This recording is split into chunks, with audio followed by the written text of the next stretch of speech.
अरे एक तो मोहन भइले कजरा टिकुलिया, अरे दूसरे करुआ के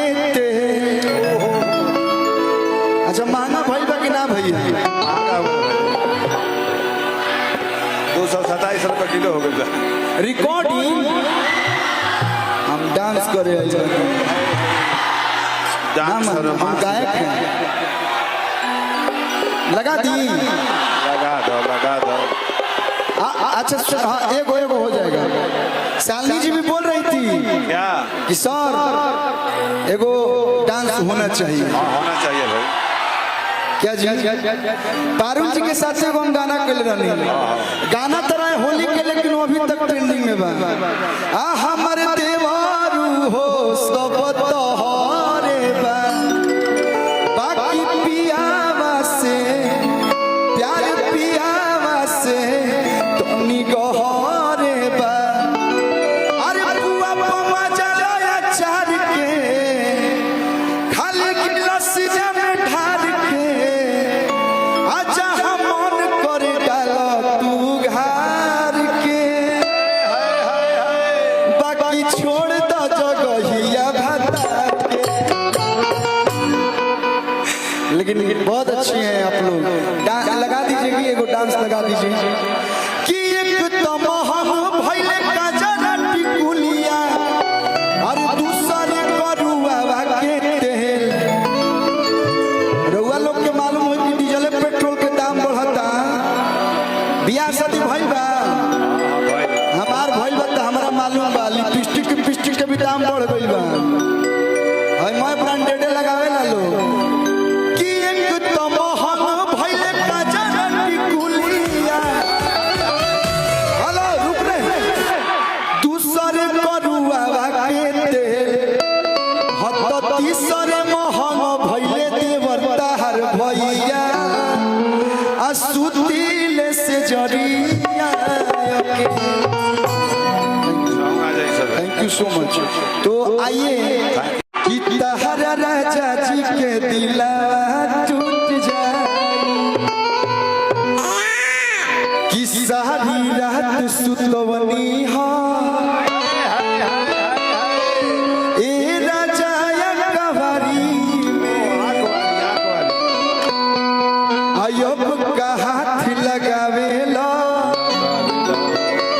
हई 5 गज के साड़ी में। ए राजा जी इराउरे हो राउरे रही कि राउर धन नहीं राजा केहू खाए वाला बा, कि राउर धन नहीं राजा केहू खाए वाला बा। क्या उठलाली लग रहे हैं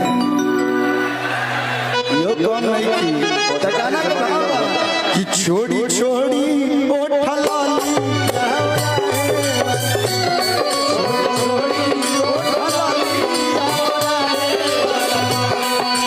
सारी रात सुतवनी हो ए राजा कवारी में।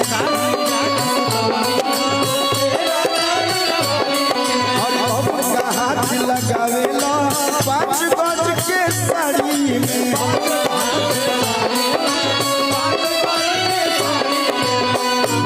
रउर धन नहीं राजा। हेलो भैया, तू कोनो जिला में प्रोग्राम कर, लेकिन ऐसन प्यार तारे के कहीं ना मिली। कि रउर धन नहीं राजा केहू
कुछ बोलना चाहेंगे इन लोग को? कुछ बोल दीजिए अपने मीठी आवाज में।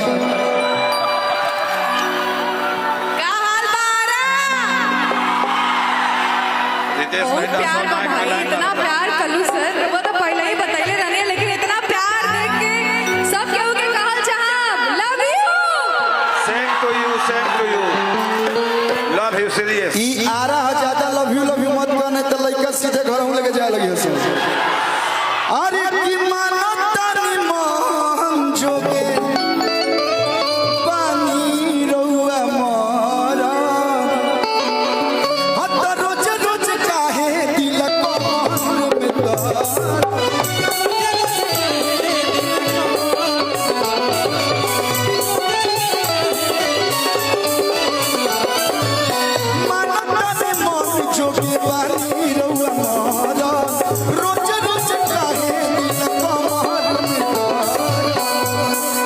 हई गोरी के तिजोरी ना लुटे आबा। अब बतावा साउंड से तो लोग खेला करबो तो हमनी कैसे सुनाई? बाबा मॉनिटर के तार की चक्कर लो कि हई गोरी के